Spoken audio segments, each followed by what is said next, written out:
പ്രിയപ്പെട്ട പ്രേക്ഷകരെ, ഇനി നമുക്ക് ഒന്ന് കൊല്ലത്തേക്ക് പോകാം. അവിടെ സ്പോഞ്ചല്ല, കരിങ്കല്ലിൻ്റെ മനസ്സായിരുന്നു അയാൾക്ക്. അല്ലെങ്കിൽ ഇങ്ങനെയൊക്കെ ചെയ്യൂ.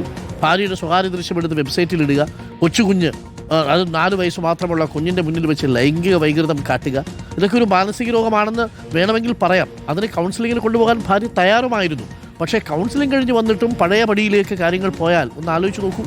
ഭാര്യയുടെ സ്വകാര്യ ദൃശ്യങ്ങൾ ചിത്രീകരിച്ച് ഭർത്താവ് വിറ്റെന്ന പരാതിയിൽ 4 വയസ്സുകാരി മകൾക്ക് മുന്നിൽ ലൈംഗിക വൈകൃതം കാണിച്ചുവെന്ന് അമ്മ മൊഴി നൽകിയിട്ടും പോക്സോ ഇതുവരെയും ചുമത്തിയിട്ടില്ല പോലീസ്. പ്രതി കുട്ടിക്ക് മുന്നിൽ ലൈംഗിക വൈകൃതം നടത്തിയെന്നത് പരാതിക്കാരി പുറത്തുവിട്ട ശബ്ദ സന്ദേശങ്ങളിൽ വ്യക്തമാണ്. മകൾക്ക് കൗൺസിലിംഗ് നൽകിയ ശേഷം പോക്സോ വകുപ്പ് ചുമത്തുന്നതിൽ തീരുമാനമെടുക്കുമെന്ന് പോലീസ് അറിയിച്ചു. കൗൺസിലിംഗ് നൽകിയതിനു ശേഷം കുട്ടിയുടെ മൊഴി വീണ്ടും രേഖപ്പെടുത്തും. ഹൈക്കോടതിയെ സമീപിക്കാനാണ് പരാതിക്കാരിയുടെ തീരുമാനം. അന്വേഷണം ഊർജിതമാക്കണമെന്നാവശ്യപ്പെട്ട് മുഖ്യമന്ത്രിക്കും പരാതി നൽകും. AV ജയശങ്കറുണ്ട്. കൂടുതൽ വിവരങ്ങളുമായി നമുക്കതിൻ്റെ ശബ്ദരേഖ വേണമെങ്കിൽ ഒന്ന് കേൾപ്പിക്കാം പ്രേക്ഷകരെ. ജയശങ്കർ, നമ്മൾ പുറത്തുവിട്ട ശബ്ദരേഖയിൽ കാര്യങ്ങൾ വളരെ വ്യക്തമായി തന്നെ പറയുന്നുണ്ട്. അയാളത് സമ്മതിക്കുന്നുണ്ട്. ഞാനത് ചെയ്തു, ഞാൻ അത് ചെയ്തത് തെറ്റാണ് എന്ന് അയാൾ സമ്മതിക്കുന്നുണ്ട്. അത് അമ്മയുടെ മൊഴിയായിട്ടുണ്ട്. കുഞ്ഞിന് 4 വയസ്സേ ആയുള്ളൂ. കുഞ്ഞിന് വേണ്ടി അമ്മ മൊഴി കൊടുത്തിട്ടുണ്ട്. പക്ഷേ എന്നിട്ടും പോക്സോ കേസ് എടുത്തിട്ടില്ല എന്നുള്ളതാണ് ഇതിൽ ഏറെ കൗതുകകരമായ ഒരു കാര്യം. എന്താണ് സംഭവിക്കുന്നത്? പോലീസിന്റെ ഭാഷ്യം എന്താണ് Jaishankar? Good morning doctor Arun. ഈ പെൺകുട്ടി പോലീസിന് നൽകിയ മൊഴിയിൽ കൃത്യമായി കാര്യങ്ങൾ പറയുന്നുണ്ട്. അതായത് 4 വയസ്സുള്ള കുട്ടിക്ക് മുന്നിൽ ഇയാൾ ഇന്ന കാര്യങ്ങൾ ചെയ്തു, അതായത് ലൈംഗിക വൈകൃതത്തിന് സമാനമായ കാര്യങ്ങൾ ചെയ്തു എന്ന് ഈ പെൺകുട്ടി പറയുന്നുണ്ട്. ഒപ്പം തന്നെ ഈ പെൺകുട്ടിയും ഈ പെൺകുട്ടിയുടെ ഭർത്താവും തമ്മിലുള്ള ഫോൺ സംഭാഷണങ്ങൾ നമ്മൾ നൽകുകയും ചെയ്തതാണ്. അതിലും ഈ കാര്യങ്ങൾ വ്യക്തമാണ്. ആ ഘട്ടത്തിൽ ഈ ഭർത്താവ് ഈ പെൺകുട്ടി അതിനെക്കുറിച്ച് ചോദിക്കുമ്പോൾ ഈ ഭർത്താവ് എന്ന് പറയുന്ന ആൾ, ആ പ്രതി, ആ കാര്യങ്ങളൊന്നും നിഷേധിക്കുകയും ചെയ്യുന്നില്ല. പക്ഷേ അത്രയൊക്കെ ആയിട്ടും ഈ കേസുമായി ബന്ധപ്പെട്ട് ഇതുവരെ പോക്സോ നിയമപ്രകാരം ഉള്ള വകുപ്പ് കൂട്ടിച്ചേർത്തിട്ടില്ല എന്നാണ് മനസ്സിലാക്കുന്നത്. ആ വിഷയത്തിൽ കൂടുതൽ നിയമ നടപടിയിലേക്ക് കുടുംബം ഒരുങ്ങുകയാണെന്നും നിലവിൽ മനസ്സിലാക്കുന്നു. കഴിഞ്ഞ ദിവസം സംസ്ഥാന പോലീസ് മേധാവിക്കും ഒപ്പം തന്നെ ഈ കൊല്ലം സിറ്റി പോലീസിന് ചുമതലയുള്ള പത്തനംതിട്ട ജില്ലാ പോലീസ് മേധാവിക്കും ഇതുമായി ബന്ധപ്പെട്ട് ഈ കേസിൽ പോക്സോ വകുപ്പ് കൂടി ചുമത്തണമെന്ന് കാണിച്ചുകൊണ്ട് ഈ പെൺകുട്ടിയുടെ മാതാവ് പരാതി നൽകിയിരുന്നു. എന്തായാലും പോലീസ് ഈ വിഷയവുമായി ബന്ധപ്പെട്ട് പറയുന്നത് ആദ്യഘട്ടത്തിൽ പെൺകുട്ടിയുടെ മൊഴി രേഖപ്പെടുത്തി. ആ ഘട്ടത്തിൽ പെൺകുട്ടി ഇത്തരം ഈ മാതാവ് പറയുന്ന പോലുള്ള കാര്യങ്ങളെക്കുറിച്ച് പെൺകുട്ടി ഒന്നും തന്നെ ആ മൊഴിയിൽ പറഞ്ഞില്ല. അതുകൊണ്ടാണ് ഇത്തരത്തിൽ പോക്സോ ചുമത്താത്തിരുന്നത്. പെൺകുട്ടിക്ക് വിശദമായി കൗൺസിലിംഗ് നൽകും. കൗൺസിലിംഗ് നൽകിയ ശേഷം കൗൺസിലറുടെ സാന്നിധ്യത്തിൽ മൊഴി രേഖപ്പെടുത്തും. ആ ഘട്ടത്തിൽ ഈ പെൺകുട്ടി ഇത്തരം കാര്യങ്ങൾ പറയുകയാണെങ്കിൽ പോക്സോ എടുക്കാം, ഇല്ലെങ്കിൽ പരിശോധിച്ച ശേഷം പോക്സോ എടുക്കാമെന്നാണ് പോലീസിന്റെ. നമുക്കത് പ്രേക്ഷകരെ കേൾപ്പിക്കാം ജയശങ്കർ. പ്രേക്ഷകർ തീരുമാനിക്കട്ടെ. കാരണം ഇത്രയും അയാൾ കുറ്റസമ്മതം നടത്തുന്നത് പോലീസിന്റെ മുന്നിലുണ്ട്. ഇതിനേക്കാൾ വലിയ തെളിവാണ്. പോലീസിന് കോടതി കൊടുക്കുമ്പോൾ ഈ കേസ് നമ്മൾ പുറത്തുവിട്ട ശബ്ദരേഖ തന്നെ വളരെ പ്രധാനപ്പെട്ടതല്ലേ?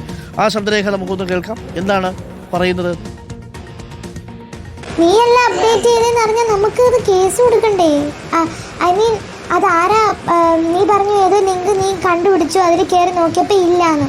അത് ഏത് ലിങ്ക്? നിനക്ക് ഓൾറെഡി അങ്ങനെ ഒരു പ്രോബ്ലം ഉണ്ടെന്ന് കൗൺസിലേഴ്സ് എൻ്റെ അടുത്ത് പറഞ്ഞതാണ്. അപ്പം നമുക്കത് മാന്യമായി അത് ചികിത്സിച്ച് മാറ്റാം. ഇത് ലാസ്റ്റ് ആൻഡ് ഫൈനൽ വാർണിംഗ് ആണ്. ഞാനൊരു കാര്യം നിന്നോട് ചോദിച്ചോട്ടെ, കുഞ്ഞിന്റെ മുമ്പിൽ നിന്ന് ആ നിനക്ക് തെറ്റായിട്ട് തോന്നിയിട്ടുണ്ടോ? അത് ഞാൻ ചെയ്ത തെറ്റാണ്. ഓക്കെ, ഇതും ചെയ്തത് തെറ്റാണ്. ഒരു കുടുംബം മൊത്തമാണ് വെണ്ണീറായി പോകാൻ പോകുന്നത്. ആലോചിച്ച് നോക്കൂ ആ അമ്മയുടെ നിസ്സഹായ അവസ്ഥ. ഭർത്താവിനെ ആദ്യം കേസ് കൊടുക്കാനല്ല കേട്ടോ ആ യുവതി ശ്രമിച്ചത്. ഭർത്താവിനെ എങ്ങനെയെങ്കിലും വിദേശത്ത് നിന്ന് നാട്ടിലേക്ക് കൊണ്ടുവന്ന് കൗൺസിലിംഗ് കൊടുക്കാൻ വേണ്ടിയിട്ടാണ്. അപ്പോൾ എന്നിട്ട് കൗൺസിലിംഗ് കൊടുക്കാൻ വേണ്ടിയിട്ട് ഈ ഭാര്യ ഭർത്താവുമായിട്ട് സംസാരിക്കുമ്പോൾ പറയുന്നുണ്ട്, നീ അവിടെയുള്ള നിൻ്റെ BMW കാറ് ഒക്കെ കൊടുക്കൂ, അതിനുശേഷം വരൂ. ഇയാളുടെ പരിപാടി എന്ന് പറയുന്നത് സ്ഥിരം ഈ ലാപ്ടോപ്പിലും ഇതേപോലെയുള്ള ലൈംഗിക വൈകൃത വീഡിയോകൾ കാണുകയും ഒക്കെയാണ്. അപ്പം ഭാര്യ സഹികെട്ട് ഭർത്താവിനൊരു കൗൺസിലിംഗ് കൊടുക്കാൻ തീരുമാനിച്ചു. കൗൺസിലിംഗ് കൊടുക്കാൻ തീരുമാനിച്ചപ്പോഴാണ് സ്വന്തം മകളുടെ മുന്നിൽ വെച്ചും അയാൾ ഇങ്ങനെ ഒരു ലൈംഗിക വൈകൃതം കാട്ടി എന്നുള്ള വിവരം അയാളോട് ചോദിച്ച് ഈ അമ്മ മനസ്സിലാക്കുന്നുണ്ട്. അയാളത് സമ്മതിക്കുന്നുണ്ട്. അങ്ങനെ കൗൺസിലിംഗ് ആദ്യഘട്ടത്തിൽ കൊടുക്കാൻ വേണ്ടിയിട്ട് നാട്ടിൽ കൊണ്ടുവന്നു. ആ സമയത്ത് ഭാര്യ എടുത്തിട്ട് അടിക്കുകയാണ്. ഭാര്യയുടെ സ്വകാര്യ ദൃശ്യങ്ങൾ ഭാര്യ സഹികിട്ട് ചോദിക്കുന്നൊരു ചോദ്യമുണ്ട്, നീ എൻ്റെ മാനത്തെക്കുറിച്ച് എപ്പോഴെങ്കിലും ആലോചിച്ചു?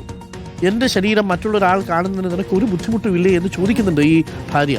അപ്പോഴും ഭർത്താവ് പറയുന്നത് എനിക്കൊന്നും അറിയത്തില്ല എന്ന മട്ടിലാണ് നിൽക്കുന്നത്. ഇതേപോലെയുള്ള ആളുകളെ എന്താ ചെയ്യുക? പലതരം പെർവേർട്ടുകളെ കണ്ടിട്ടുണ്ട്. പക്ഷേ ഇത് കുറ്റകൃത്യം കൂടി ചെയ്യുന്ന ഒരു പെർവേർട്ടാണ് എന്നുള്ളതാണ് വളരെ വേദനിപ്പിക്കുന്ന കാര്യമാണ്. ആ കുടുംബം അതെങ്ങനെയാണത് താങ്ങാൻ നമുക്കിനി മനസ്സിലാവുന്നില്ല. അപ്പോൾ അവിടെയാണ് പോലീസ് കൂടി ഇപ്പോൾ ഈ കേസ് എടുക്കുന്നില്ല, പോക്സോ കേസ് എടുക്കുന്നില്ല.